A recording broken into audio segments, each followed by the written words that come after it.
आनंद आहे। आता मी तुमच्याकडूनच हे ऐकतोय, बच्चूभाऊ आमचे मित्र आहेत, आम्ही दोघे एक राज्यमंत्री म्हणून दोघांनी एकत्र काम केलेलं आहे, त्यामुळे मित्रांनी चांगला निर्णय घेतला, त्या मित्राचं अभिनंदन।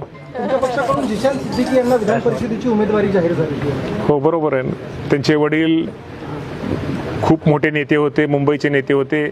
खरं तर तुम्हाला त्यांच्या वडिलांना तुम्हाला माहिती आहे त्या जगातून आपल्यातून जावं लागलं आणि शेवटी पक्षासाठी त्यांच्या वडिलांचं खूप मोठं योगदान होतं आणि जिशान पण माझे आमदार पण त्यांनी पण चांगलं काम पाठीमागे केलेलं आहे, त्यामुळे निश्चित प्रकारे त्या घराला एक वारसा म्हणण्यापेक्षा एक काम करणारं कुटुंब आहे आणि मुंबई शहरामध्ये आम्हाला राष्ट्रवादीच्या वाढीसाठी निश्चित प्रकारे त्या कुटुंबाचा फायदा मदत होणार आहे। आनंद आहे।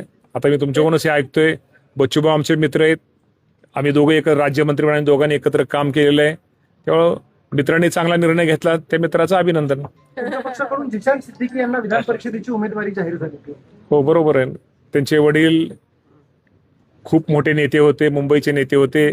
खरं तर तुम्हाला त्यांच्या वडिलांना तुम्हाला माहिती आहे त्या जगातून आपल्यातून जावं लागलं आणि शेवटी पक्षासाठी त्यांच्या वडिलांचं खूप मोठं योगदान होतं आणि जिशान पण माझे आमदार पण त्यांनी पण चांगलं काम पाठीमागे केलेलं आहे, त्यामुळे निश्चित प्रकारे त्या घराला एक वारसा म्हणण्यापेक्षा एक काम करणारं कुटुंब आहे आणि मुंबई शहरामध्ये आम्हाला राष्ट्रवादीच्या वाढीसाठी निश्चित प्रकारे त्या कुटुंबाचा फायदा मदत होणार आहे।